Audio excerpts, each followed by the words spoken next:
Bien, compañeros y compañeras, primero que todo, mis saludos a todos y todas una vez más. Les decía al principio que el grupo va a contar, tiene un total de 26 compañeros, compañeras. Faltan algunos. De todas maneras, esta clase, igual que todas las demás, van a estar grabadas y se van a subir al aula virtual para los que después la deseen ver o los que hayan faltado por algún motivo de causa justificada. La puedan ver también, o los que tengan algún motivo que hace imposible que se incorporen. Mi nombre es Armando Briñi Zambrano. Yo soy el catedrático que le va a dar tengo entendido que la primera asignatura de esta nueva corte de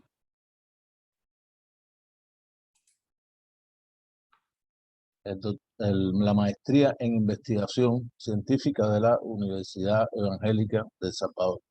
Y esta asignatura, que va a ser la primera asignatura que vamos a dar, fundamentos teóricos y éticos de la ciencia. Como ustedes ya conocen, este nuevo modelo que está aplicando la Universidad Evangélica de El Salvador, de lo que se llama la educación invertida, tiene sus características muy, digamos, específicas. Características que van desde, yo diría, el rompimiento prácticamente completo de los esquemas que tenemos de no solo las clases presenciales o las clases que se dan de manera asincrónica por alguna plataforma, sino que tiene la característica de que va a estar en el aula virtual toda la información, esa información eh, bibliográfica, videos, eh, el libro, en formato libro, que es, yo diría, algo así como el guión fundamental de la clase, que ustedes, por supuesto, deben eh, revisar, deben estudiar para contestar la pregunta, el trabajo, digamos. Yo realmente les he puesto, son preguntas que yo considero directamente relacionadas a la bibliografía que se está tratando, como modo yo diría, de verificar de que ustedes, por supuesto, están revisando la bibliografía y están respondiendo la bibliografía. Como esta es la primera clase, y una clase, por supuesto, siempre las primeras clases son algo así como su género, y más en un formato que normalmente no estamos acostumbrados a utilizar, ni ustedes ni mi persona. La pregunta que está puesta, yo la dejé hasta el día de mañana. Tienen hasta mañana para responder. La tarea es simplemente una pregunta. Yo realmente creo que es bien sencillo leer la bibliografía y yo lo voy a tomar más que todo como eh, algo así como un test de ver cómo ustedes asimilan este nuevo formato de trabajo. Repito, en lo que se llama las clases o la educación invertida. A partir de la semana que viene, cuando nos sentemos aquí a las 2 de la tarde, ya ustedes tienen que haber respondido la tarea que se ponga. Todas estas tareas son acumulativas, aunque sí, yo me imagino que ya ustedes eh, revisaron la bibliografía, revisaron sobre todo lo relacionado con el producto que se quiere tener de esta cátedra, que es un ensayo. En el foro que puse relacionado a ese ensayo, para ver los temas que ustedes van a proponer, hay unos cuantos compañeros y compañeras que no han participado. Yo les voy a pedir a todos y todas, por favor, que participen para que me den ahí sus temas, para yo revisarlos, para yo finalmente darles el OK en ese ensayo que ustedes van a realizar. Ese ensayo en su entrega, en la entrega del primer avance y en la entrega de ya el ensayo terminado de manera final, constituye la principal parte de la evaluación.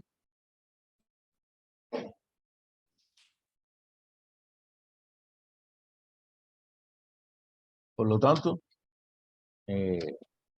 la importancia de ese ensayo es realmente,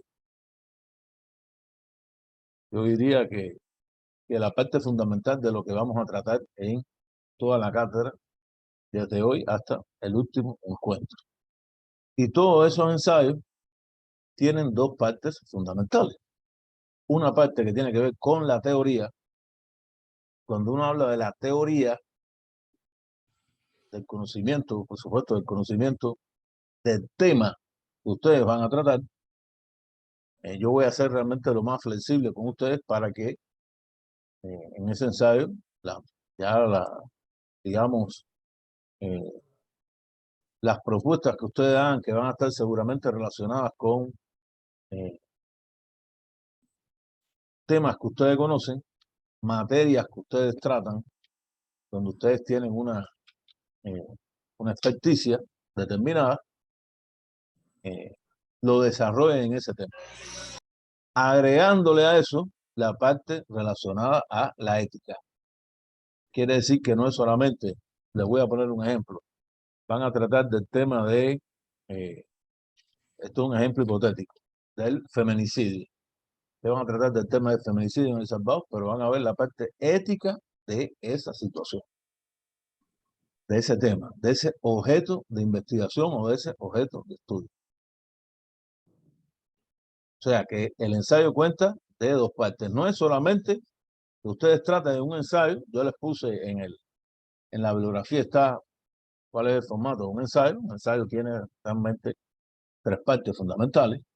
Tiene una parte introductoria, tiene la parte donde los autores que van a ser ustedes tratan sobre el tema, dan sus puntos de vista sobre el tema, que yo esperaría que sea de una manera crítica, no crítica en el sentido de una hipercrítica por gusto, sino una crítica, o sea, que nos vean de manera crítica qué es lo que ocurre en una situación determinada y arriban a conclusiones. Hace años, cuando yo empecé con el tema de los ensayos, se obligaba a que los ensayos fueran interpretaciones puramente personales de cada uno de los autores. Yo creo que eso con el tiempo ha cambiado. Y ahora en los ensayos también se cita. O sea, se pone información tratando de manera crítica un tema determinado y se pone la información de autores para tomar a partir de la información de esos autores una postura determinada de qué es lo que cada uno de manera individual aprecia sobre un tema determinado. Como se va a hacer así, y yo creo que evidentemente no se puede cerrar algo que sea puramente dogmático, y yo creo que eso enriquece de una u otra manera el ensayo, toda esa información que ustedes utilicen de otros autores, por supuesto, tiene que ser citada. Hay que citar esa información.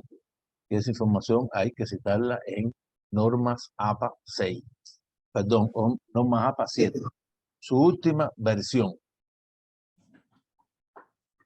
Quiero que eso tomen nota y lo tengan bien claro. Esa no puede ser, de todas maneras, la principal parte del ensayo. La principal parte del ensayo es el análisis crítico que ustedes están haciendo de manera personal sobre un objeto de estudio determinado que está en ese ensayo. Y que por supuesto les puede servir mañana para, yo diría, hasta la propia investigación final que ustedes tienen que realizar para concluir la maestría en investigación científica de la Universidad Evangélica. O sea, si eso les va a servir, sería, sobre todo, yo creería que mejor que sea de esa manera. Pero esto no es, por supuesto, para nada es algo así como obligado, ni algo dogmático, ni nada de eso. Yo solamente se los propongo a ustedes porque si ustedes empiezan a buscar bibliografía desde ahorita mismo sobre lo que ustedes pueden estar pensando de mañana, que es cuál es la investigación que ustedes van a realizar sería mejor porque ya tienen adelantado muchísima información. Y recuerden que por lo menos eso es lo que dice la información empírica analizada en el tema relacionado a las investigaciones en El Salvador en posgrado, que el principal problema está en terminar el trabajo, o sea, con su investigación, con su tesis, o como se le quiere llamar, con la investigación final. O sea, que hay muchos estudiantes que egresan porque terminan todas sus asignaturas y después no pueden hacer o tienen problemas al hacer la tesis. Por lo tanto, si desde ahora ustedes están trabajando en ese sentido, yo creería que eso, por supuesto, es mi sugerencia personal, que eso le va a servir a ustedes para un futuro próximo, porque realmente ustedes saben que esto es un futuro próximo, 2 años prácticamente pasa de una manera bien rápida. Entonces, piénselo en ese sentido. ¿Alguna duda hasta este momento? ¿Alguna duda relacionada al tema del ensayo? Porque yo, como es la parte fundamental, diría yo, de la evaluación, por lo tanto, hay que tocarlo como lo estoy tocando, como estoy tratando por lo menos de influir en ustedes para que no haya problemas el día de mañana. ¿Alguna duda?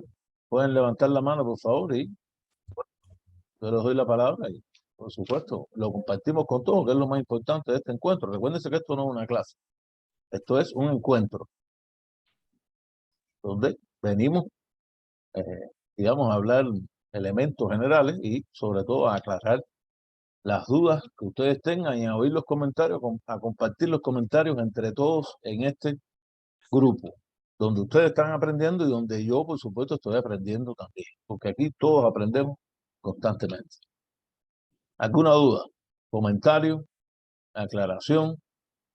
José Marín ha levantado la mano. Adelante, abre el micrófono. Le entendí, si no le entendí mal, el tema de ensayo no necesariamente tiene que estar relacionado con el trabajo de tesis, pero la recomendación es de que pueda relacionarse para ir trabajando el tema de la tesis. ¿Le he captado bien la idea? Esa es la idea de lo que yo les propongo a ustedes, teniendo en cuenta la importancia que tiene terminar la tesis. Recuérdense que ustedes se pueden egresar, pero si no terminan la tesis, no son, no son másters en investigación en esta maestría. Entonces, no es obligado, o sea, esto es, cada cátedra tiene sus especificidades, ¿no? La cátedra de todos los que le van a dar a ustedes. Yo les propongo esto a ustedes para que ustedes desde ahorita, desde el mismo inicio que es este, empiecen a pensar en eso, porque yo estoy seguro, yo siempre tengo esa confianza de que ustedes están en capacidad de terminar la maestría. Entonces, como están en capacidad de hacerlo y por eso es que ustedes están aquí, lo más importante es ir ya buscando bibliografía, que es lo primero que se hace en cualquier investigación y tienen un tiempo realmente importante. No esperen al final, porque cuando se espera al final para hacer una tesis es cuando casi siempre surgen los problemas. Y entonces me falta información, no tengo acceso, me viran el proyecto, etcétera, etcétera. Todos los problemas que ocurren normalmente en, yo diría, en cualquier tema relacionado a los posgrados. Y repito, eso es lo que dice la información empírica de lo que ocurre hoy en El Salvador. Hay muchos compañeros y compañeras que son egresados de sus maestrías. Sin embargo, ¿qué es lo que les falta? Terminar la tesis. Entonces, para que eso a ustedes no les ocurra, no estoy diciendo que eso ocurre normalmente en la maestría de investigación. Yo realmente creo que la maestría de investigación de la Universidad Evangélica, y no es por decirlo por gusto, ni porque estamos en la Universidad Evangélica, es una de las que más concluye el tema de las tesis, por la estructura que ha creado. Yo creería en apoyo a que ustedes puedan salir adelante en sus maestrías y terminen de la manera más satisfactoria posible. Pero, por ejemplo, en la UCA, les pongo un ejemplo, eso es realmente un desastre. Así es la palabra. Hay cantidad de egresados y no han terminado sus maestrías, en diferentes maestrías, porque la tesis se las están virando constantemente. De acuerdo. ¿Una otra duda? Ahí la doctora No. está con nosotros, doctora Vallecampo, que es la coordinadora de la maestría. Si nos quiere decir algo, por favor. Con gusto, buenas tardes a todos. Mucho gusto de verlos nuevamente. Ya el maestro, el doctor, perdón, lo dijo claramente cuáles son las intenciones de esta asignatura. Esperamos, para retroalimentar un poquito lo que dice el doctor Briñis, esperaríamos que las tareas estén orientadas a su tesis, porque en un futuro todo esto puede ir alimentando a su trabajo de investigación, puedan utilizarlo en el marco teórico, podrían abonar en algo a su constructo. Entonces, la idea es que vayan adelantando en esa línea. Y también explicarles que tienen hasta mañana, me parece, los del curso de inducción para entregar su propuesta. De todos ustedes ya se recibieron 16 y todos recibieron ahora alguna retroalimentación breve sobre la propuesta. Hay unos que ya están aprobados y hay otros que necesitan cierto refuerzo, y los voy a estar citando a partir de la próxima semana para que lo discutamos. Para quienes todavía no lo entregan, tienen hasta mañana a medianoche para entregarlo. Y nada más, desearles éxito. Muchas gracias, doctora. ¿Alguna otra pregunta, comentario, compañeros, compañeras? Este es un grupo, yo creo que hace tiempo que no tenía un grupo tan grande, tan numeroso. Realmente me alegro mucho de que sea así, ¿no? Realmente, ¿no? Cuando hay pocos estudiantes, pocas estudiantes, uno lo que piensa es, bueno, ahí, ¿por qué no se inscriben otros? ¿Por qué no hay más estudiantes? Este es un grupo subgénero por la cantidad que hay. Yo creo que es un grupo que este tamaño, eh, desde la primera vez que yo empecé a trabajar en esta maestría, que era un grupo así más o menos yo creo que tenía 25, o si yo me recuerdo, como 28. Yo creo que no había otro grupo, no he tenido otro grupo tan grande. Y yo realmente me congratulo de que eso pase, ¿no? Porque, más que todo, tengo la esperanza de que todos y todas los que están aquí concluyan de manera satisfactoria la maestría y hayan empleado su tiempo, y los que están empleando su dinero también de una manera positiva, siempre mirando en el futuro eh, de sus futuros como profesionales. Ha levantado la mano Nancy. Adelante, Nancy, abre el micrófono. Buenas tardes. Sí, con respecto a lo que es el ensayo, me queda la duda si hay que presentarlo mañana ya en el formato PDF, como dice en la plataforma, subirlo, que mañana es el último día, 21. No es subir el ensayo, Nancy, es subir el tema. Ah, ok. El tema. Ok, ya me queda claro que solo es De el hoy, tema. ustedes van a entregar ese ensayo, digamos, algo así, entre comillas, como el informe final del ensayo. No es un informe final porque es un ensayo, por supuesto, ¿no? Ustedes lo van a entregar en la última semana. Va a estar la entrega de esa última semana de manera escrita, y esa última semana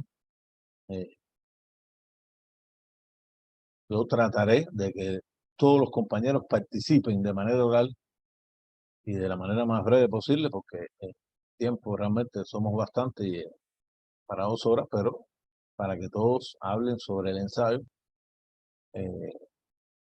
Si tengo alguna pregunta se las voy a hacer, y eso va a constituir la parte fundamental de su evaluación. ¿Ya? Ok, ¿No? me queda claro. Muchísimas Excelente. gracias. Gracias, no, gracias por la pregunta, Nancy. Otra pregunta, compañeras y compañeros.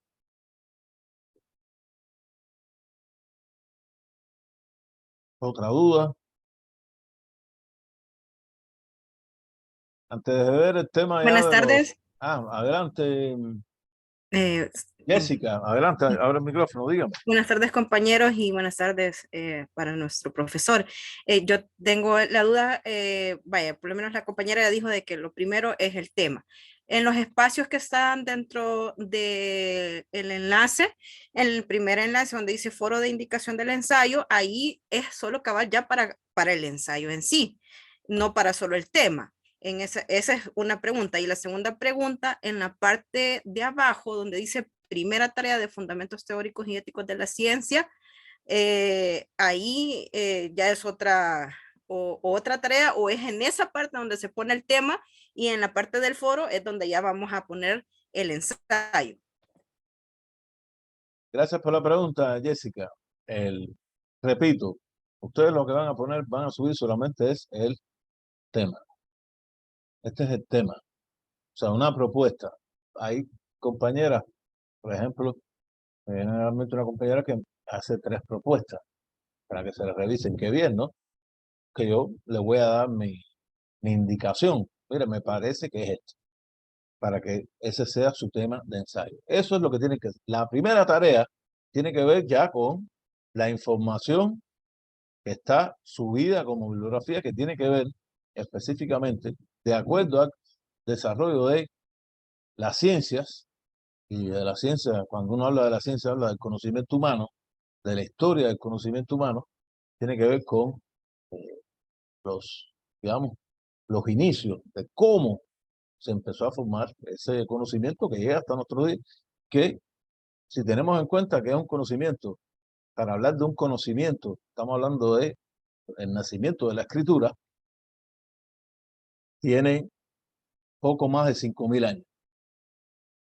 Y que en este momento, ahorita mismo que estamos hablando, el 97% de ese conocimiento humano acumulado en eso que podemos llamar de manera general las ciencias, que es la ciencia, toda la ciencia, el 97% está en Internet. El 97%, desde Gilgamesh, que podría considerarse la primera obra escrita del conocimiento humano, hasta lo que se está subiendo ahorita mismo en el Internet. El otro 3% tiene que ver ya con los secretos de Estado y otros problemas que, en definitiva, a nosotros, por supuesto, no nos conciernen.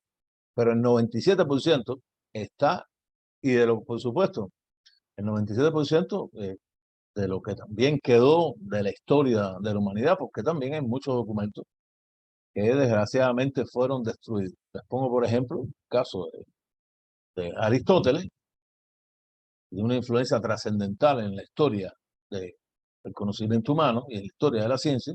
Solamente ha llegado a nosotros 30 obras, y se supone que Aristóteles escribió alrededor de 150. Quiere decir que las otras obras fueron destruidas, desaparecieron. Llegan más obras de Platón a nosotros y, sin embargo, Platón supuestamente escribió menos. No llega ninguna obra de Sócrates, porque todo lo de Sócrates, Platón es el que escribió lo que dijo Sócrates. Entonces, cuando se habla de Sócrates, a pesar de que se dice Sócrates, fue Platón el que lo escribió. Pero eso es lo que nos llega hasta nuestro día. Pero eso que no fue destruido por guerras, casi siempre, puede haber sido también algún evento de índole natural, pero la mayoría ha sido por destrucciones relacionadas a las guerras que han marcado la historia de la humanidad, están en Internet. Por supuesto, la limitación del acceso de nosotros a esas obras está a todo, ese 97% está en el idioma, ¿no? No podemos leer obras en castellano, en inglés, podemos leer en francés, pero por ejemplo no podemos leer en chino. Y cuando vamos a leer en chino, lo que vemos son las traducciones, que es lo que tenemos acceso. O sea, las limitaciones al acceso del conocimiento son nuestras. No es lo que está en Internet. En Internet, lo que hay, les repito, ¿no? Incluso cuando uno accede a Gitame, perdóneme que se lo repita, pero es que es la primera obra que llega como una obra de, podríamos decir, del desarrollo del conocimiento humano y escrita en la primera, en la escritura cuneiforme, que es la primera forma de escritura que se conoce hasta nuestros días. Mañana la arqueología como ciencia descubre una obra anterior y bueno, hay que cambiar entonces cuando hablamos de la historia del conocimiento humano. Pero hoy, y sépase que estamos haciendo un análisis puramente desde la ciencia, porque por supuesto el tema de Gilgamesh salen una cantidad de cosas en casi siempre en películas estadounidenses o películas donde los Anunnaki y esas cosas, eso por supuesto eso lo dejamos totalmente al lado. Eso no tiene nada que ver con la ciencia. Nosotros las obras las analizamos de la ciencia. Si en esa obra dice que Gilgamesh vivió 600 años y el otro vivió 1000, bueno, eso es imposible de comprobar, ¿no? Y que si eres extraterrestre, con un análisis de eso, son cosas que no, realmente no nos corresponden, ¿no? Y yo creo que está fuera de la ciencia. Nosotros lo que vemos es ese trabajo escrito, en escritura cuneiforme, que marca el desarrollo o una nueva etapa en el desarrollo del conocimiento, a partir de la escritura y a partir de los diferentes avances del desarrollo humano. Por supuesto, yo hago mucho hincapié en el tema de y ahí está la filosofía clásica griega, porque la filosofía clásica griega marca eso que se ha llamado, entre comillas, el nacimiento, y lo digo entre comillas porque yo se los voy a analizar desde el punto de vista crítico, el nacimiento del pensamiento occidental, al cual nosotros nos ascribimos. ¿Ok? El pensamiento nuestro es un pensamiento mayoritariamente occidental. Y eso hasta este momento no ha cambiado. Diga Enrique Dussel lo que diga Hinkelhammer lo que diga Fuentes, pero hoy nuestro pensamiento sigue siendo un pensamiento básicamente occidental. Que hay que analizarlo desde un punto de vista crítico, bien, pero eso es otra cosa. El conocimiento humano. Y por eso es que esta cátedra empieza a partir del conocimiento humano. Y cuando yo hago hincapié en Aristóteles, no es por gusto, es que Aristóteles tiene una impronta en el pensamiento humano y en el conocimiento humano, en el conocimiento de la ciencia de manera general, que llega hasta nuestros días. Y que es, yo diría, evidente desde el punto de vista empírico. Cuando se habla de las 10 categorías aristotélicas a la hora de valorar un objeto de investigación determinado, posiblemente si las usamos, cuando se usan de manera literal a lo que él planteó, lo estamos viendo en las propias investigaciones que nosotros hacemos. Lo estamos viendo en las propias. Ponemos un tema, feminicidio, y decimos en ese tema, ¿cuál es la sustancia? Que es una de las categorías. ¿Cuál es la sustancia del feminicidio? Les pregunto a ustedes. ¿Cuál de ustedes creen que es la sustancia del feminicidio? Pregunto. Alguien que responda. Esa es la primera categoría aristotélica, de las 10 categorías. ¿Cuál es la sustancia del feminicidio?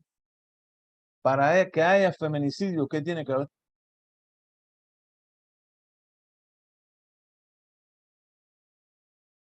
¿No? Alguien Una que mujer. responda. Una mujer o mujeres. Esa es la primera sustancia. Porque si no, no hay feminicidio, ¿no? Si no hay un homicidio. Pero en el caso de El Salvador, tipificado, el homicidio en el Código Penal salvadoreño tiene una codificación que lo hace diferente al homicidio. ¿Y eso quién lo dijo? Aristóteles. ¿Hace cuánto? 400 años antes de Cristo, hace 2400 años. Entonces, por eso es que es importante estudiar a Aristóteles. Si no fuera importante estudiar a Aristóteles, no lo pondríamos, ¿no?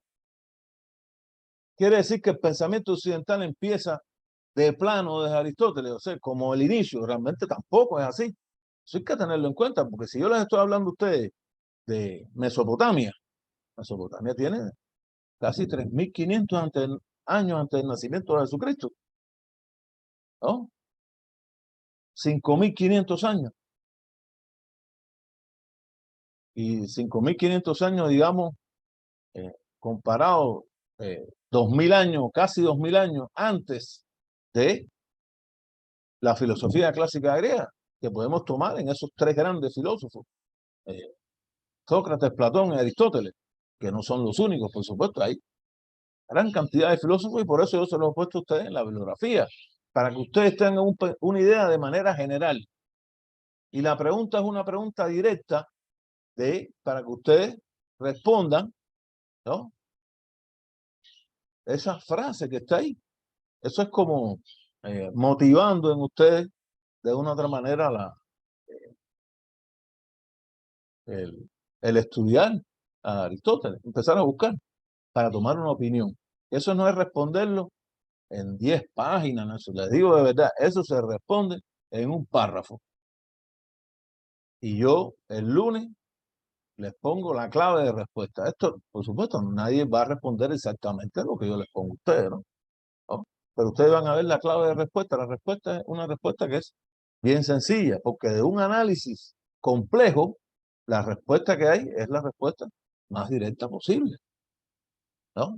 Quiere decir que eso es sencillo, por supuesto, es entre comillas también, pero es lo más directo posible, no es empezar a... Yo les voy a pedir, en realidad, incluso para el tema de los ensayos. Yo veo realmente muchos ensayos y se hacen algo así como extenso, se empieza a usar una cantidad de bibliografía que llega un momento que ya no es un ensayo, es otra cosa, pero no es un ensayo, es como un estudio bibliográfico, ¿no? Y yo creería que el ensayo que ustedes fíjense que no les he puesto, ¿no? 5 páginas, 10 páginas, porque igual he visto ensayos de 5 páginas con grandes problemas, que he visto ensayos más, con más páginas de 10 páginas, he visto ensayos de 3 páginas que son brillantes, porque tocan la médula de un tema de investigación determinado. El volumen de información no tiene nada que ver con hacerlo mejor. Muchas veces eso lo que da es una digregación en una cantidad de información donde no se llega o se empiezan a tocar las ramas y no el tronco de lo que ustedes van a investigar, que es el tema. El tema de investigación es ese objeto de estudio donde ustedes van a hacer un ensayo. Y hay que adscribirse exactamente a eso. Hacer un ensayo de 50 páginas y que hablen porque es un ensayo es, lo que tiene que primar es la opinión propia de ustedes. Ustedes están valorando una serie de autores, pero ustedes de manera crítica dicen la opinión que ustedes tienen.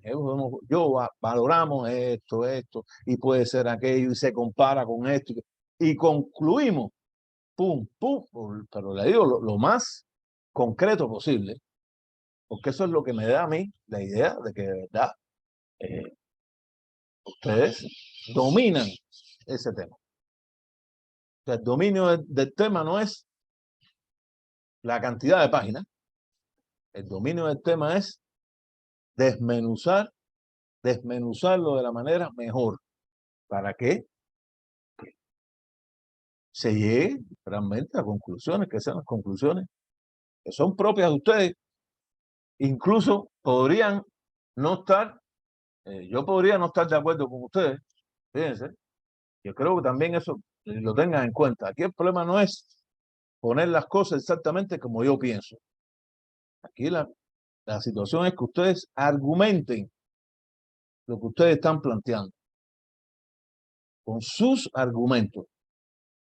Ustedes lo hacen con sus argumentos, aunque eso no sean mis argumentos, yo realmente voy a respetar esa opinión porque es una opinión que está argumentada por ustedes. A lo mejor en un objeto de estudio determinado, esa arista que ustedes traten, yo no la he visto. Porque eso es posible. Y más los temas que ustedes van a tratar, que son temas variados. No es un tema solamente. Y hay temas donde ese objeto de estudio, los que lo dominan son ustedes. Yo lo puedo analizar desde el punto de vista metodológico, pero los que dominan el tema son ustedes. Hay un compañero que me proponía un tema que es médico. Yo soy historiador, ¿no? Es que domino la filosofía, la historia, la macroeconomía, pero yo no soy médico. O sea, el que hable de un tema médico, está hablando de un tema médico donde el dominio, yo eso lo voy a revisar desde el punto de vista metodológico. ¿Cómo ustedes han llegado con sus argumentos a esa conclusión? A lo mejor mañana lo revisa otro doctor que tema de medicina y no está de acuerdo con ustedes, pero ustedes tienen sus argumentos. Y yo creo que eso no es importante, ¿no? Cuando yo les pregunto a ustedes ese día final, y parece mentira, ¿no? Porque uno dice, no, es que el día final son de aquí a 9 semanas. O sea, no es mucho en tiempo. Yo realmente he tratado de ponerle la bibliografía lo más concreto posible. A pesar de eso, y no me deja mentir la doctora Andrea, a pesar de eso, me dijeron, no, quita, has puesto mucha bibliografía. Y yo quité bibliografía, ¿no? Pero le he tratado de ser lo más concreto posible para que ustedes, sobre esos diferentes temas que vamos a tratar, tengan la información que les sirva a ustedes para hacer ese ensayo. Y esa información parte desde Aristóteles. Repito, no es que Aristóteles sea, porque a veces también se confunde.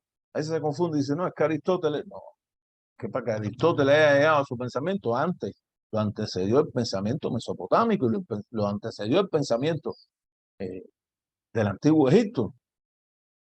Sócrates mismo en una de sus obras, según Platón, dijo que el sistema que él le parecía que era el más, desde el punto de vista de la organización política de un Estado, era el del Imperio Egipcio. O sea, ni siquiera era relacionado a la polis griega, a esa polis griega que en el caso ateniense era esa democracia, la democracia griega, ese concepto, que es un concepto que para el tema de cualquier análisis social es extremadamente importante, ¿no? Democracia. Y uno, ¿de dónde viene esa frase? Sin embargo, ese mismo Sócrates, Platón incluso, fueron críticos del tema de cómo funcionaba la democracia en Grecia. Porque la democracia griega tiene un apellido, era democracia esclavista. La democracia de los esclavistas, los esclavos que eran la mayoría no tenían acceso a la democracia. Así nace la democracia, ¿no? Y es importante como concepto tenerlo en cuenta porque los compañeros que vayan a tratar temas, digamos que sean puramente o más vinculados a las ciencias sociales, a lo mejor el tema de la democracia, hay un compañero que me está proponiendo un trabajo relacionado al régimen de excepción. Y eso no tiene que ver con la democracia. ¿Verdad que sí, no?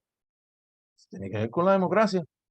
Y esto es, ojo, esto es la academia. Esto no es para hablar más de uno o de otro bando. Esto no tiene nada que ver con eso. Esto es desde la academia. Y los argumentos tienen que ser argumentos científicos. No es porque me caiga mal. Aquí no hay... yo sé que en este mundo donde nosotros vivimos, este mundo de la sociedad en red, como dice Manuel Castel, posiblemente el que más ha teorizado en castellano y posiblemente en cualquier idioma el tema de la sociedad en red, se apela a los sentimientos más que a la razón. Pero en esta cátedra, esto es una cátedra donde predomina la razón. La razón la da los argumentos que cada uno de ustedes van a llevar a práctica en los ensayos que ustedes van a tener. Agregando la parte que tiene que ver con la ética.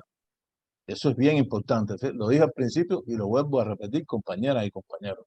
No es solo desde el punto de vista del conocimiento humano, sino es también de la ética, porque lo que sí yo creo que debe también tener claro, y por eso es que hay que empezar a hablar del tema de la ética, desde Grecia, porque ¿quiénes fueron los primeros? ¿De dónde viene la palabra ética? Ethos es una palabra griega. Entonces, ¿cómo no empezar cuando vamos a ver los fundamentos de la ciencia, cómo no, y de la ética, fundamentos teóricos? Hay que empezar desde Grecia.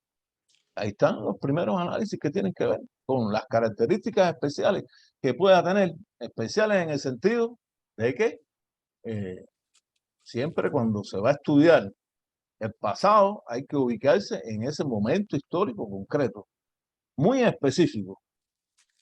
No podemos criticar a Aristóteles porque decía que la esclavitud estaba bien. Eso no va a una crítica sin sentido. Es que él vivía en el sistema esclavista. En el sistema esclavista la esclavitud estaba bien. Y en el feudalismo que hubiesen siervos estaba bien también, ¿no? Y en el capitalismo, para muchos, explotar a las personas y practicar la usura está bien hecho, ¿o no es así? Pues eso es lo que nosotros tenemos que ser críticos, pero desde el punto de vista de la academia. Quiero que eso quede bien claro.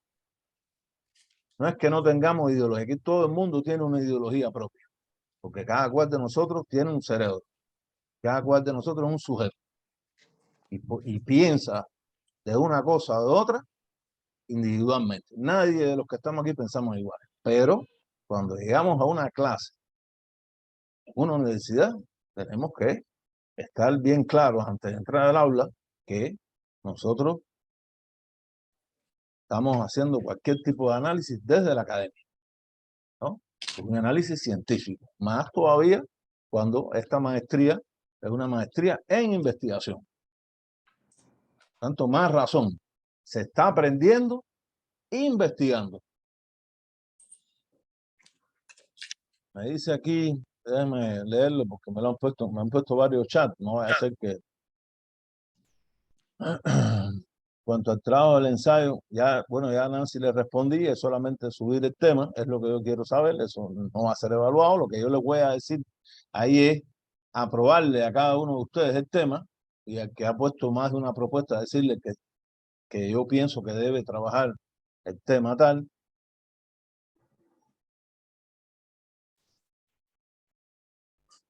Ya eso le estoy respondiendo igual, yo creo que es Jonathan que estaba preguntando, ya eso yo creo que está claro, compañeras y compañeros. Ahí lo que hay que ponerle es el tema.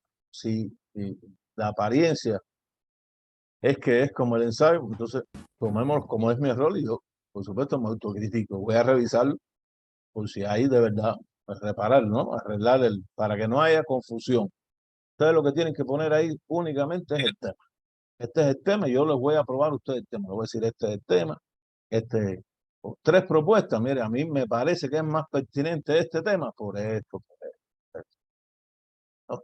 De acuerdo a mi opinión. Por supuesto, yo les voy a dar mi opinión. Si después ustedes empiezan a trabajar el tema, les parece, también lo pueden hacer. O sea, aquí tampoco es algo que sea puramente dogmático y que si ella se aprobó, porque todo puede cambiar. Una investigación, así son las investigaciones. No empieza una investigación de algo, está buscando la bibliografía y de pronto le empieza a aparecer una cantidad de información que a lo mejor los objetivos que usted se propuso tiene que cambiar porque la bibliografía le está diciendo otra cosa. Entonces, todo eso es posible, ¿no?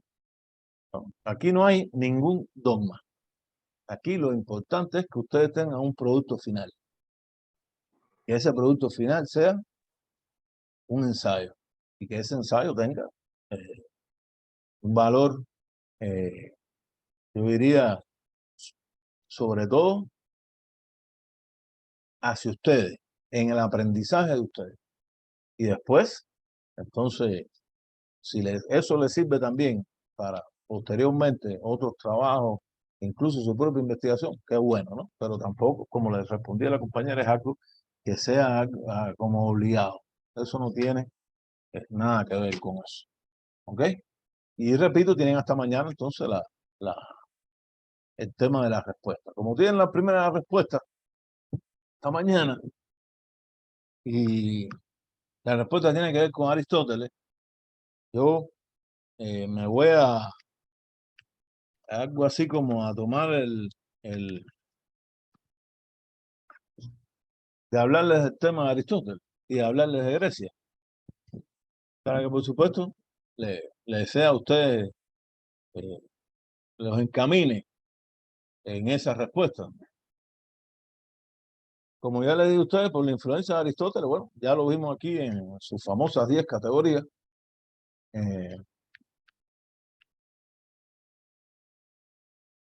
Por supuesto, un hombre extremadamente controversial, diría yo. Hay una gran controversia. Incluso muchas veces Aristóteles, para muchos de sus seguidores y muchos que lo han estudiado, lo han considerado incluso un materialista, ¿no? Materialista porque él es el padre del empirismo. Yo, digamos, en la parte filosófica que siempre he analizado, he considerado que si es idealista o materialista, a una respuesta simple, que es lo primario, el ser o el pensar. Si el pensar es lo primario, usted es un idealista, y si no, usted entonces es un materialista, porque piensa que el ser es lo fundamental y no el pensar. Eso es lo que se ha llamado el problema fundamental de la filosofía, y así es como yo lo veo, ¿no? Y Aristóteles, yo creo que su análisis es un análisis de un hombre realmente relacionado con la ciencia. Posiblemente haya sido, recuérdense que la filosofía es la madre para el pensamiento occidental, la filosofía es la madre de toda la ciencia. Aristóteles era geógrafo, médico y todo lo que cabía en una persona realmente extremadamente inteligente. No es extraño que haya sido el maestro de Alejandro Magno, ¿no? La persona que llevó el helenismo, o sea, la cultura griega, a los rincones más desarrollados del planeta en ese momento, con excepción de China. Y él fue el maestro de Alejandro Magno.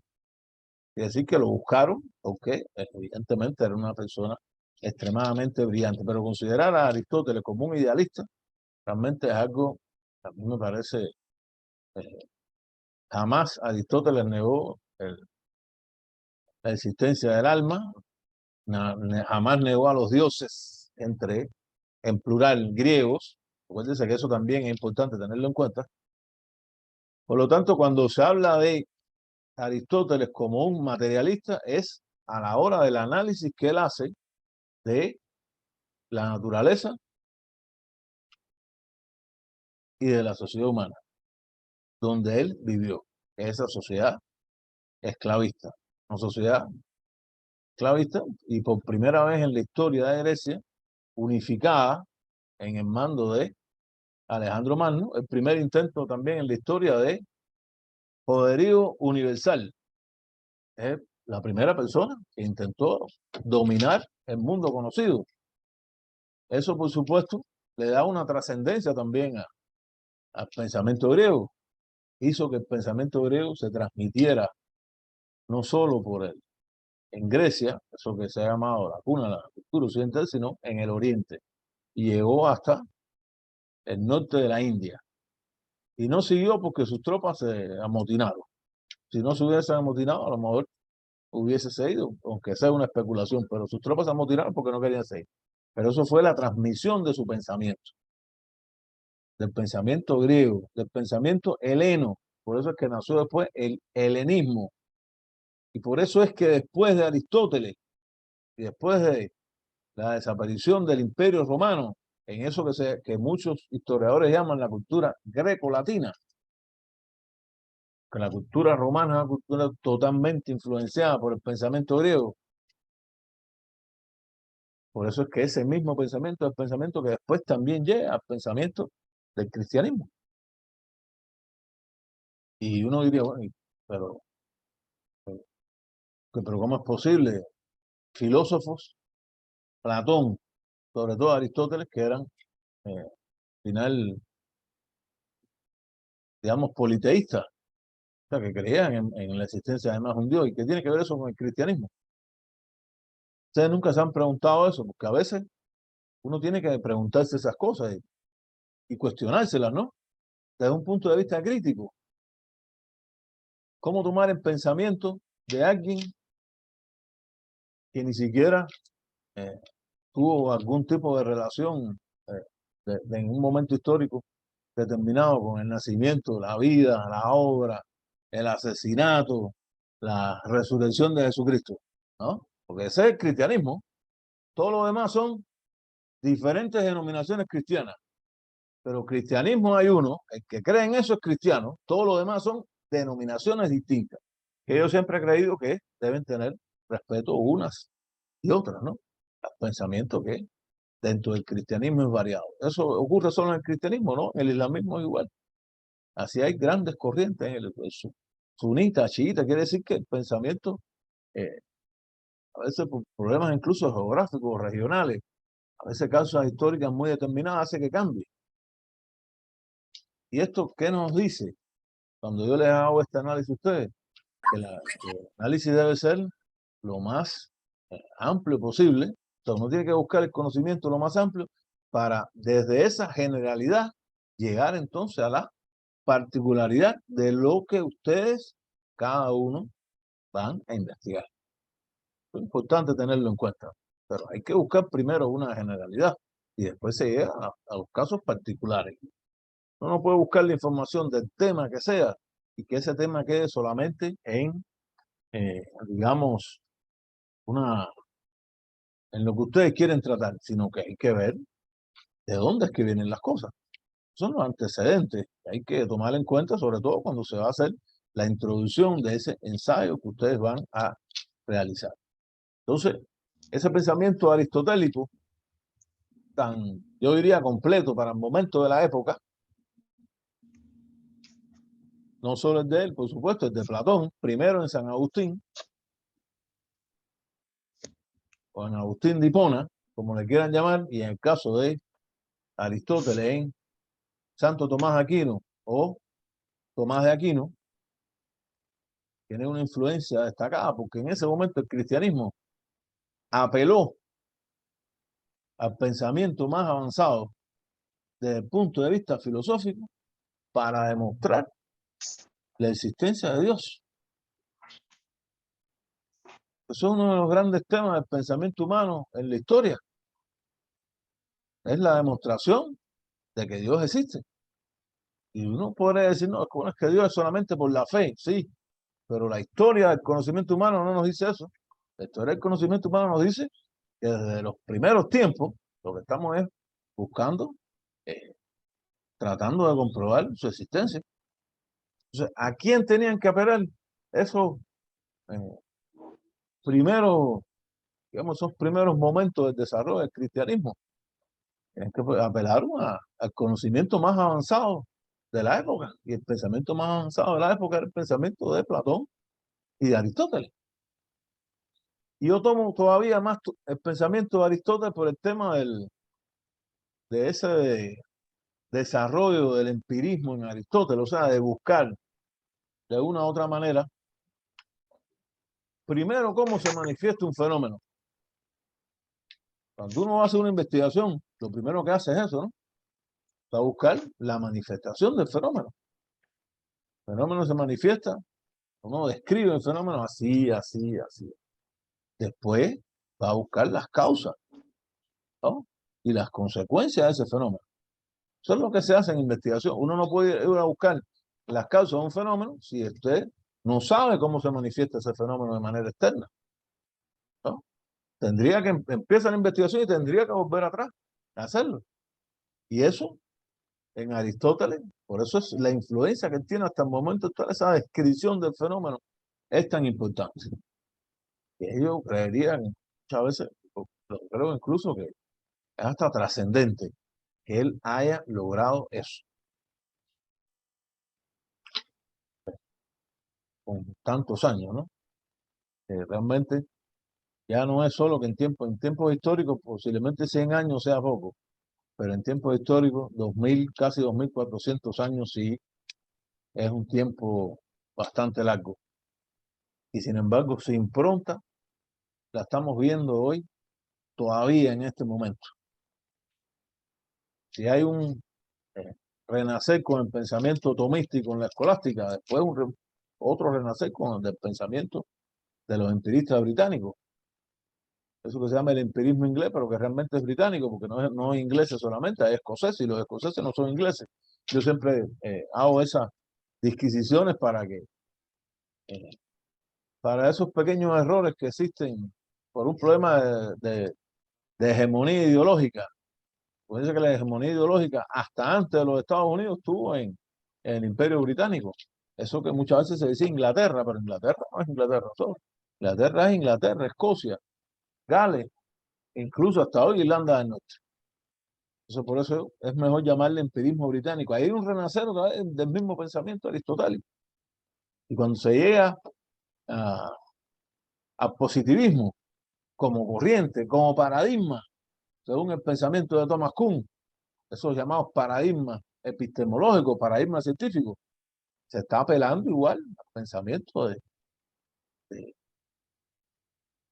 Aristóteles. Se está buscando esa información de, bueno, cómo se describe un fenómeno para analizarlo. E incluso muchas veces se llega, como ha ocurrido, a la consideración de que los fenómenos no se pueden explicar y que los fenómenos solamente se pueden describir. Porque hay corrientes en investigación que eso es lo que plantean. Yo no estoy de acuerdo con esas corrientes, pero eso no quiere decir ni siquiera que yo tenga la razón. Ese es, por supuesto, mi pensamiento, y yo lo que hago es compartirlo con ustedes.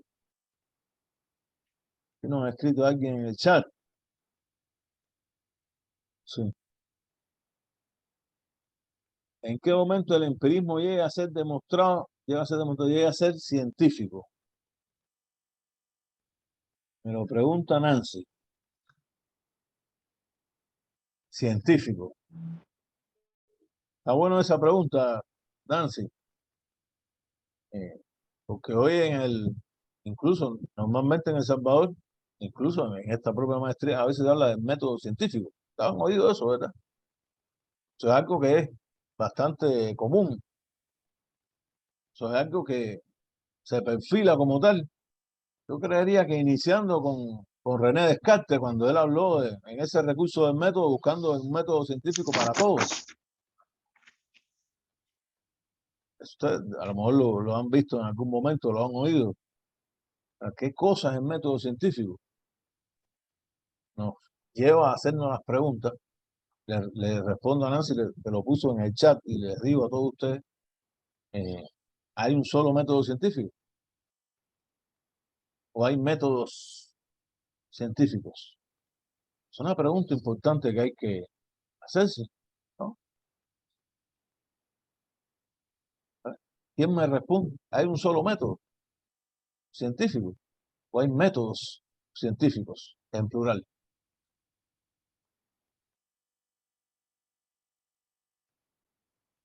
Adelante, Guadalupe, abra el micrófono. Gracias. Según la bibliografía compartida hasta ahorita, hay varios métodos científicos, cualitativos, cuantitativos, y dentro de ellos se desagregan diferentes tipos. Muy bien, Guadalupe, ¿qué? Bueno, llegamos al tema cualitativo y cuantitativo. Esto también es motivo de grandes debates desde el punto de vista científico. Fíjense, la influencia que tiene Aristóteles, que estamos llegando prácticamente a lo actual, y es porque él tiene su impronta de su pensamiento de hasta nuestros días. No es ni más ni menos eso. De ahí es donde sale, y no es por gusto de que, incluso cuando yo le estoy hablando a ustedes de Tomás de Aquino, ese paralelismo en Tomás de Aquino de haber intentado crear una especie de balance entre la fe y la razón. ¿No?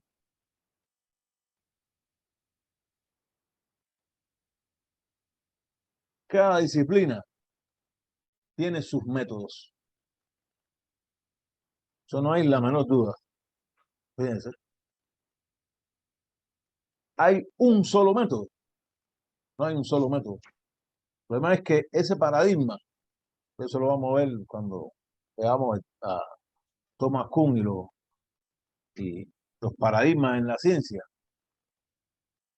esa corriente que se conforma en el siglo XIX, finales del siglo XVIII, pero sobre todo en el siglo XIX, de lo que se va a llamar el paradigma positivista, consideraron la existencia de un método, decían que era el método de las ciencias naturales, un método matemático para demostrar empíricamente todo.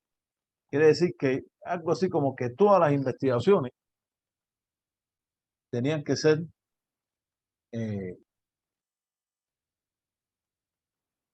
para que fueran científicas, demostrables desde el punto de vista empírico. Desde el punto de vista empírico, a partir de números, casi siempre manifestados en %. Eso fue lo que trató de hacer Aristóteles. Él es el iniciador de ese empirismo.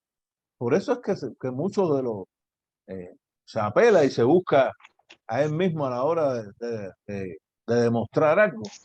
Ahora, esa es la única forma empírica de demostrar algo, desde el punto de vista numérico. Esa es una pregunta que igual tenemos que hacernos. Yo creo que tenemos que hacernos todos, porque cuando nosotros entrevistamos a una persona, esa persona nos puede dar un número, a lo mejor un dato numérico, pero esa persona lo que nos está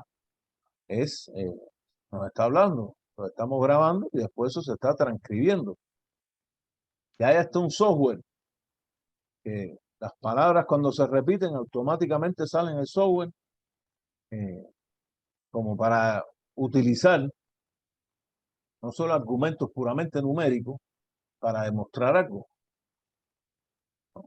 Buscan especialistas, eso que se llamó, en un momento se llamó lo de stakeholder, esto especie de informantes clave, actores clave. Hoy se llaman informantes clave. La palabra al final son esas personas que se entrevistan de una manera, o sea, se escogen. Yo voy a entrevistar a fulano porque él es especialista en este tema, al otro. Si ese no me quiere responder, busco a otra persona que sea especialista en el tema. Son los actores clave. A lo mejor ustedes han participado en investigaciones de ese tipo. Y uno diría, ¿y eso es especulativo? Dice que yo siempre he creído que lo más fácil que hay de manipular son los números. Los números se manipulan. Los sondeos de opinión se manipulan. En primera, que cualquier sondeo de opinión tiene que tener una interpretación propia. Si usted está interpretando un sondeo, aunque sea un equipo multidisciplinario, es una interpretación de un sondeo. Claro, la manipulación no debe ser intencional. Si la manipulación de los datos es intencional, usted está falseando un resultado, ¿no? Usted manipula los datos para lograr cumplir determinados objetivos. Eso es distinto, ¿no? En esa interpretación se pueden equivocar, por supuesto.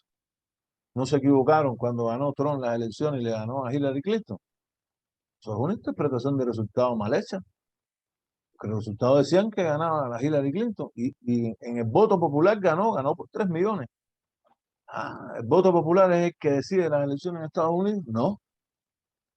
Estados Unidos decide el voto del colegio electoral.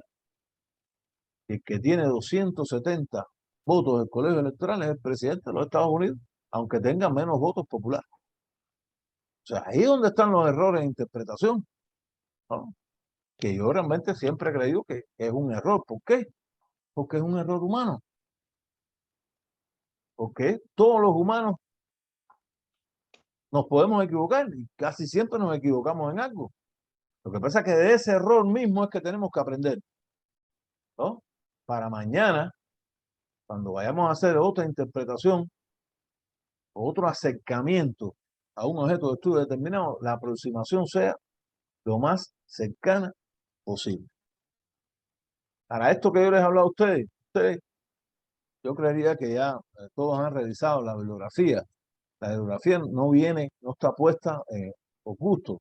Es que el conocimiento humano y el desarrollo de la ciencia hay que tenerlo en cuenta. A veces, incluso cuando se habla del tema del pensamiento cristiano, ese nacimiento del pensamiento cristiano y la escolástica, los, ya en el momento del nacimiento del capitalismo, las críticas fueron realmente críticas a veces destructivas en contra del pensamiento cristiano.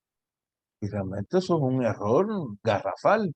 Es que el pensamiento cristiano es desarrollo de otro momento de la ciencia. Es un intento de que la fe y la razón tuvieran un equiparamiento. ¿Eh? Y no es importante la fe para todos los que estamos aquí. ¿Eh? Que las encuestas en El Salvador dicen que la que menos dice que un 90% de los salvadoreños y las salvadoreñas son religiosos. ¿No? Y entonces, esa variable religiosa en El Salvador es súper importante. Si uno va a hacer una investigación de un tema social en El Salvador, la variable religiosa tiene que tomarla en cuenta para lograr que esa aproximación que se está haciendo a un objeto de estudio determinado sea la mayor posible. ¿No? Entonces, ese pensamiento cristiano es un momento superior en el desarrollo del conocimiento humano, con todas las otras cosas, porque dice, no, es que la Inquisición y que asesinaron. Y yo digo, y en la época de Aristóteles no se asesinaron personas. Si era una sociedad esclavista, donde el esclavo, ¿qué cosa es el esclavo? ¿Qué cosa era un esclavo para Aristóteles? Que era al final un esclavista. Un objeto, con la única diferencia de otro objeto, que era un objeto parlante. Pero el esclavista tenía el derecho de la vida y la muerte sobre esa persona. ¿No? El cristianismo era así, con todas las críticas que se le pueden hacer. No. Se le dio otro valor a la vida humana. En la fe. Pero se le dio otro valor a la vida humana. Cuando uno lee a Tomás de Aquino, por ejemplo, una cosa tan actual, relacionado por ejemplo, el tema de la usura. ¿Y qué dijo Tomás de Aquino de la usura? ¿Ya? Dijo que era un pecado. Y no hay usura en el mundo en que vivimos. A pesar de las leyes, se aprobó una ley en contra de la usura y no hay usura. A alguien le presta un banco sin interés. Una cooperativa le presta sin interés a nadie, a pesar de que se aprobó una ley en contra de la usura. Y eso no es usura. Entonces, un momento del desarrollo del pensamiento, por supuesto que sí. ¿No? Por supuesto que sí, o sea, no hay otra. ¿Y quién fue el que más influenció en ese pensamiento de Tomás Aquino? Aristóteles. Por eso es que está puesto ahí en el trabajo. O sea, en la bibliografía que ustedes han revisado, y la pregunta, por supuesto, está directamente relacionada al pensamiento de Aristóteles. Nancy vuelve a pregunta, qué bueno que siga preguntando, ¿en qué momento el empirismo llega a ser demostrado ser científico? Fíjense, aquí posiblemente, Nancy, hay que aclarar algo que es bien importante, porque en El Salvador se confunde la palabra, o sea, el significado del empirismo está errado. Aquí en El Salvador se dice, esta persona es empírica porque no ha estudiado, porque no tiene un cartón. No se dice así en El Salvador. Sí. Sin embargo, el empirismo no tiene nada que ver con eso. Todos los empiristas británicos eran científicos. Todos. Y desarrollaron diferentes métodos científicos. Porque, por supuesto, no es el mismo método de John Stuart Mill, el método de Hume. ¿No? Métodos diferentes. Incluso sus propios acercamientos a Dios son distintos.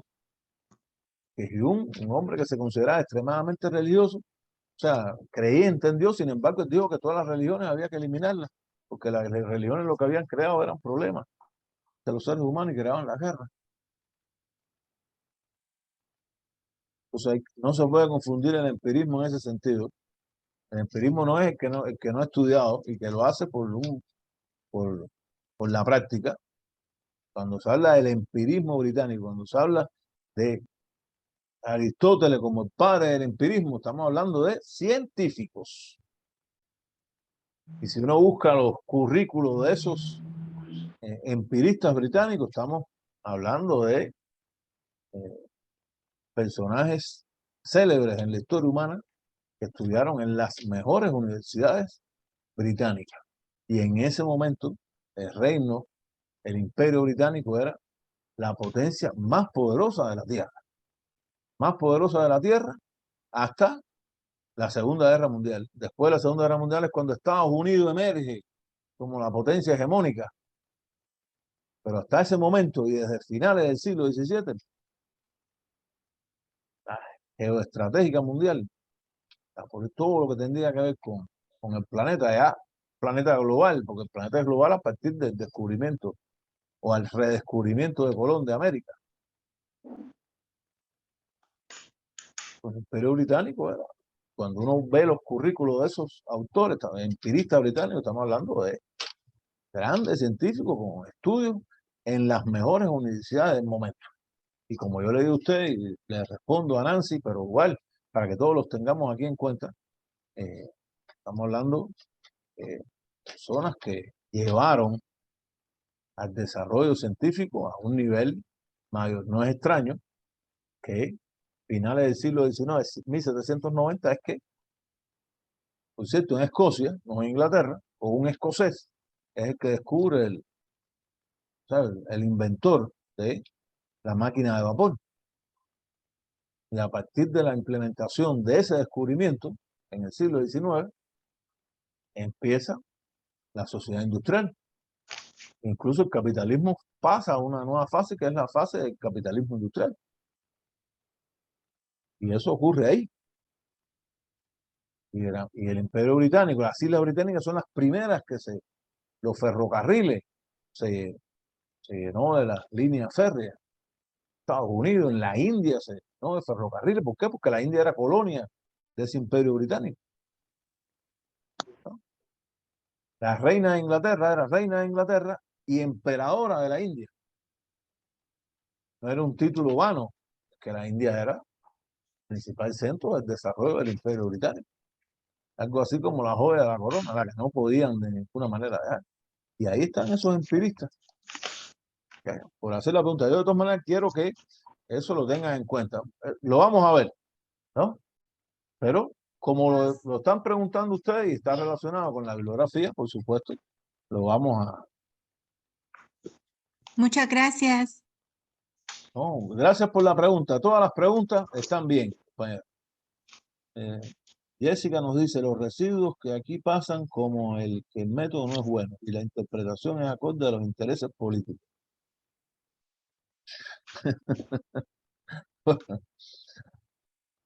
Siempre hay intereses políticos. Jessica, eso realmente no es extraño que de las primeras obras de esos clásicos griegos, una de las principales que se refiere es al Estado, a esa categoría. El Estado es un concepto, una categoría que tiene definiciones. Y no es extraño que la filosofía clásica griega, el propio Platón, Aristóteles, hablen del tema del Estado. Lo que el Estado ha transitado y el Estado está formado por intereses, está formado por instituciones. El Estado es un ente, ¿no? Formado por instituciones de gobierno, que son las que forman ese Estado, ¿no? Que ha cambiado en el transcurso yo diría, de los siglos. Si vamos a ver, antes de Grecia, Faraón era Dios, ¿no? Imperio ese egipcio, los 3 periodos, los 4 grandes periodos del imperio, era Dios, el Faraón. en Mesopotamia, características distintas, pero los reyes mesopotámicos tenían, por lo menos en las ciudades donde dominaban, tenían un dios principal, y ese era el dios que, aunque en el pensamiento mesopotámico de manera general nace incluso ese dios que se llamó Marduk, una especie de antecedente en el tránsito de un pensamiento politeísta a un pensamiento monoteísta, que tiene una transición importante en el pensamiento judío, por supuesto, ¿no? Y en él, que tiene sus características muy específicas, según los estudios históricos y arqueológicos. Yo les recomendaría a ustedes el libro La Biblia Desenterrada. Lo pueden apuntar ahí. La Biblia Desenterrada. Es un historiador y un arqueólogo. Los nombres casi siempre a mí se me... Soberán, creo que es uno de ellos. Ambos de origen judío. Un historiador y un arqueólogo. Donde ellos determinan que, punto de vista de esas dos materias que tienen una relación tan estrecha, que el Antiguo Testamento fue redactado en el siglo VII antes del nacimiento de Cristo, en el reinado del rey Josías. Mañana, si hay otros estudios arqueológicos aparecen, bueno, la gente, pero hasta hoy. ¿Y por qué se necesitaban? Por un interés político. Porque ese reino de Judea estaba a punto de perder su independencia ante el avance de el imperio neobabilónico, que finalmente fue el imperio que destruye el momento ese de la independencia de lo que era el reino de Judea en ese momento, que era lo que es el sur de Israel hoy. El norte ya había perdido la independencia. Entonces, es político, la interpretación es acorde. Hay interpretaciones políticas, pero nosotros, fíjense, quiero que esto quede claro también, y ya que Jessica nos hace ese apunte, que por supuesto es importante hacerlo. Todos nosotros tenemos una ideología. Eso no hay la menor duda.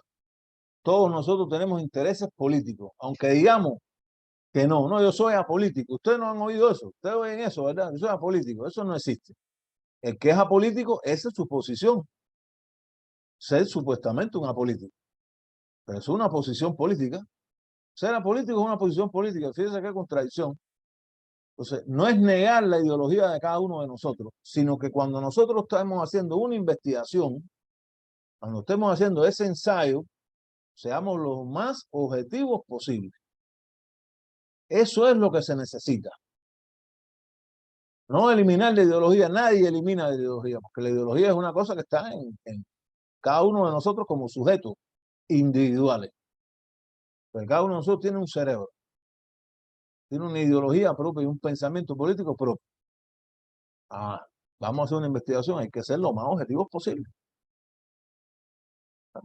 Buscando, haciendo un acercamiento a un objeto de estudio, valga la redundancia, lo más cercano posible también.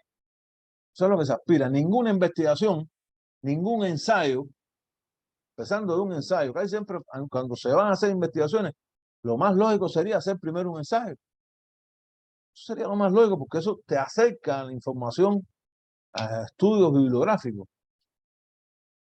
Después, entonces, ya, bueno, me dice que tengo esta opinión, vamos a investigar entonces esto. Nosotros lo que siempre estamos buscando es una aproximación a un objeto de estudio. No hay ninguna investigación que a partir de ella ya se diga, hasta aquí ya no hay que investigar nada. Nada.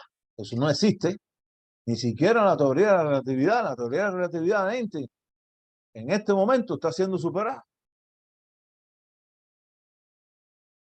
¿Y qué es lo que nos dice eso? Que el pensamiento humano es un pensamiento que está avanzando dialécticamente y que seguirá avanzando y que se seguirá acumulando mientras la raza humana exista. Un proceso acumulativo de pensamiento. Importante también tenerlo en cuenta porque en la misma, esa misma bibliografía que ustedes han leído, y es una parte importante en el pensamiento también occidental, o sea, es la otra parte del pensamiento occidental, que muchas veces ha considerado incluso la inteligencia humana como algo innato. No es innato. Este es músico porque la familia es música, ¿no? Esto es totalmente contrario a lo que dijo Aristóteles. Aristóteles dijo que éramos una tabla rasa y en el desarrollo de nuestras vidas vamos acumulando una experiencia y esa experiencia es la que creaba nuestro conocimiento individual, ¿no? Pero Platón no planteó eso. A pesar de ser un gran dialéctico, Platón decía que, igual que Sócrates, bueno, Platón dice que Sócrates dijo que había un pensamiento, mucha información que ya era innata, incluso en el padre del racionalismo occidental, en el René Descartes, es defensor de ese pensamiento innato. O sea, ya nacemos con un pensamiento. Y yo siempre, claro, estos son mis argumentos, pero creo que esto quede bien claro. Ustedes lo que tienen es que también desarrollar sus propios argumentos. Una persona, yo puedo tener, mis padres pueden haber sido unos grandes músicos, ¿no? Ahora, si yo no estudio música, yo voy a ser un gran músico. Posible que yo tenga el oído desarrollado porque desde el vientre de mi madre he estado oyendo música. Y desde niño he estado oyendo la música, desarrolla el oído, ¿no? Pero si yo no estudio música, si yo mañana me voy a vivir en una isla en el medio del Pacífico donde no hay un piano, ¿usted cree que yo voy a hacer música? Posiblemente toque bien un tambor, ¿no? De la tribu donde yo voy a estar viviendo. Y sé que mejor toque el tambor, pero voy a ser músico, ¿no? Pues hay que estudiar la música. Todo es un proceso acumulativo de conocimiento, ¿no? Y otra de las grandes vertientes en el pensamiento griego que se discute, han discutido muchas veces, se discute el pensamiento de que, bueno, que se puede conocer la realidad. La realidad sí se puede conocer, lo que pasa que eso es en niveles de escala, la realidad se va conociendo poco a poco, ¿no? Porque la realidad constantemente está cambiando, la realidad se está transformando. Y como se está transformando, el conocimiento no va a ser, nadie tiene un conocimiento absoluto, eso es imposible. Ahora, de que es posible cada vez acercarse más y acumular más conocimiento, yo creo que eso, diría yo, empíricamente, hoy día del pensamiento aristotélico está demostrado. Porque hoy nosotros tenemos ese pensamiento acumulado de muchos, hoy día de muchos siglos, como tal. Yo quisiera, en este encuentro, de los temas que ustedes tienen, compañeras y compañeros, yo, ahí ya unos cuantos de ustedes que me mandaron sus temas, yo a priori les digo que a mí me parecen factibles, lo que lo han planteado, lo que yo quería que ser claro con ustedes en qué es lo que se quiere, sobre todo en esa parte ética. Eso, esta es la asignatura, todos los fundamentos teóricos y éticos de la ciencia. O sea, no es solamente el fundamento teórico, es también ético. Y no es por gusto tampoco. Porque en investigación hay que tener una ética, hay una ética investigativa, ¿no? La ética investigativa aparte de que el plagio está totalmente penado. No es que estudiemos a otra persona, no es que se busque a otro autor, pero hay que citarlo, ¿no? Hay que darle crédito a los autores de la información que nosotros estamos buscando. Es importante tenerlo en cuenta, porque no es copiar y pegar. Que bien claro, está tomando un autor, usted tiene que parafrasear a ese autor. Y si lo va a citar de manera textual, tiene que ser una cita textual, según las normas APA 7. Bien claro. Eso es la ética de la investigación. No puede, y uno diría, ¿y eso es de ahora? ¿No? Eso ha ocurrido en la historia de la humanidad. El plagio, el robar, el invento. Eso ha existido en la historia de la humanidad. Eso no es, ¿a cuántas personas ustedes no han oído? Cuando yo les pregunto quién fue el que descubrió el teléfono, ¿Quién le viene a la mente a usted?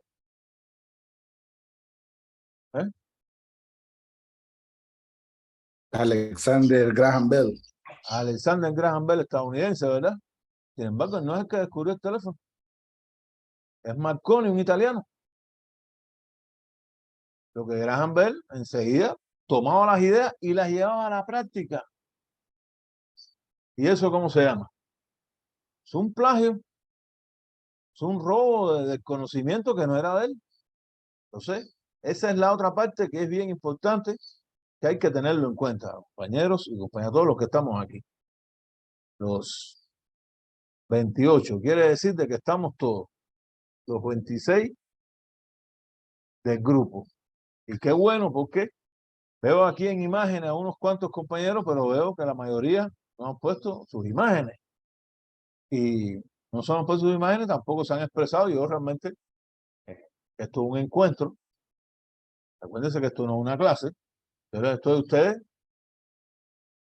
Y yo realmente quiero también escuchar a los otros compañeros y compañeras, ¿no? Adelante, los compañeros que no les he visto su rostro. Acuérdense que este es el momento en que ustedes las dudas tienen que plantearlas. Si no plantean las dudas ahora, entonces después, no es que después le aparecen dudas, y para eso yo voy a revisar diariamente los correos y diariamente se los voy a responder. Ese no es mi compromiso, porque eso es mi deber hacerlo, porque yo soy catedrático de ustedes, ¿no? Pero este encuentro es un encuentro donde tenemos que escucharnos todos. ¿Qué compañera o compañero tienen duda con su tema?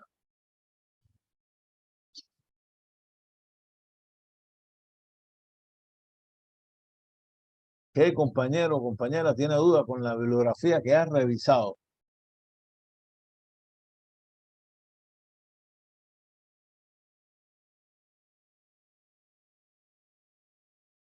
¿Qué compañero o compañero cree que va a hacer un comentario y le va a parecer que sí, que está bien la bibliografía? Porque eso también es valedero hacerlo, ¿no? Adelante.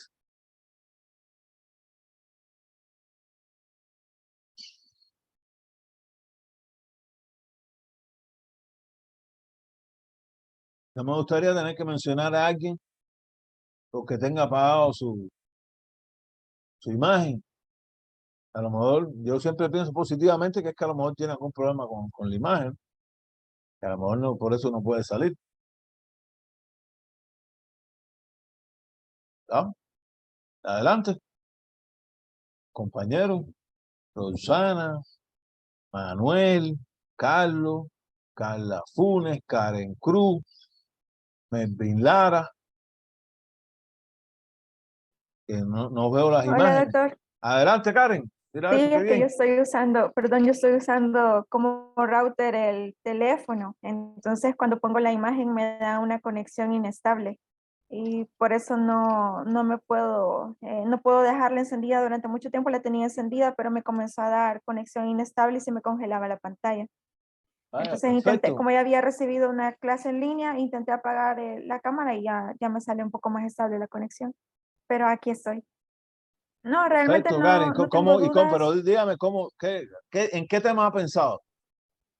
Pues es que realmente todavía no tengo como algo en mente, un tema en específico acerca del cual poder hacer el ensayo, pero no Investigaciones sé, antes que hayas hecho. por ¿Qué ahorita, investigación has hecho antes? pues realmente investigaciones antes, únicamente la que hice para mi tesis de graduación del doctorado en medicina y de la especialidad. Ajá, Entonces, ¿y de qué fue? el del doctorado en medicina fue factores de riesgo de síndrome metabólico. Como éramos 3 compañeros, entonces en las Ajá. diferentes unidades de salud en las que cada uno de nosotros estaba haciendo el año social. Y luego la de medicina interna fue de un perfil epidemiológico de los pacientes de enfermedad renal crónica en terapia de reemplazo renal con diagnóstico de tuberculosis, ya sea pulmonar o extrapulmonar. Lo revisamos más o menos en un periodo de 5 años. Ah, Entonces, sí, ese trabajo la verdad es que fue muy bueno y pues gracias a Dios está ahí en una biblioteca virtual también de salud, pero ahorita no tengo como ningún ¿Y hace tema. cuántos años fue que tú hiciste esa investigación? Fue hace 5 años ya. Ah, 5 años. Yo estoy Sí. seguro que si hoy se hace esa misma investigación, los resultados van a ser otros. Estoy convencido de que no Es van a muy ser los probable que mismos. sí. Entonces, lo otro es que, bueno, como trabajo en el Hospital Nacional Rosales y una de las patologías que más vemos en el hospital es de enfermedad renal crónica en etapa 5, todos aquellos pacientes que están en terapia de reemplazo renal. Entonces, creo que como hospital todavía no hemos manejado realmente cuáles son las características de nuestros pacientes, propiamente dicho, ¿verdad? Por ejemplo, nosotros no tenemos muy desarrollado un programa de diálisis peritoneal continuo ambulatoria, que son los pacientes que se logran dializar en casa, sino que la mayoría llega únicamente una vez por semana y algunos hasta una vez cada 15 días a hacerse sus terapias. Entonces, es un sistema que a veces para los pacientes no es el más beneficioso.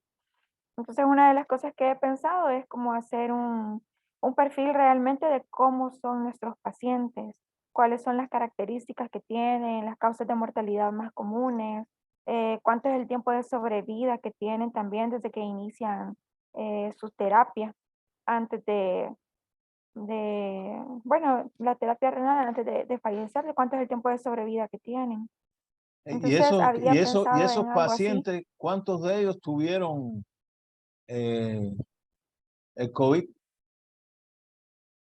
Híjole, sí, la mayoría de pacientes que teníamos eran de COVID-19, eran pacientes con enfermedad renal. Cuando abrieron el Hospital El Salvador, la mayoría se convirtieron en pacientes con enfermedad renal crónica de COVID-19. Al inicio sí teníamos mucha diversidad de pacientes, pero la mayoría de los pacientes con enfermedad renal crónica, sobre todo en con las primeras variantes del virus, la mayoría fueron eh, la mayoría de víctimas mortales fueron precisamente pacientes con enfermedad renal crónica. Y la procedencia Ujú. social de ellos, Pues la variada. mayoría Hay un son, grupo social que mayoritariamente tenga esas explicaciones médicas que tú me has dado y que has compartido con todos los compañeros y compañeras aquí. la mayoría de los pacientes que nosotros atendemos son pacientes jóvenes, gran parte, y que son jornaleros. Ellos trabajan en el campo, son agricultores. También manejamos cierto volumen de pacientes que tienen otros factores de riesgo, como por ejemplo diabetes, hipertensión, pero que al poco tiempo de diagnóstico igual al poco tiempo de diagnóstico de la diabetes o de la hipertensión, ya comienzan a aparecer con nefropatías, con enfermedades renales. Entonces, pero gran parte de nuestros pacientes son pacientes jóvenes. Ahorita, por ejemplo, tengo un paciente a cargo que tiene 18 años. Tenemos pacientes de 18, de 20 años, de diferentes edades. Pues piensa en ese, mira, así, piensa en ese tema, porque a mí esas son informaciones que yo creería que es posible incluso, más que un ensayo, hacer una investigación sobre eso, porque eso, Sí, y realmente había estado buscando como perfiles epidemiológicos, pero encontré un estudio que se hizo en el 2010, pero era de pacientes en diferentes etapas, de la etapa 1 hasta la etapa 5 de la enfermedad renal crónica. Igual estuve buscando si había algo únicamente de pacientes con enfermedad renal crónica y en etapa 5 que tienen terapia de reemplazo renal, pero no encontré nada en específico que hablara únicamente de ese tipo de pacientes.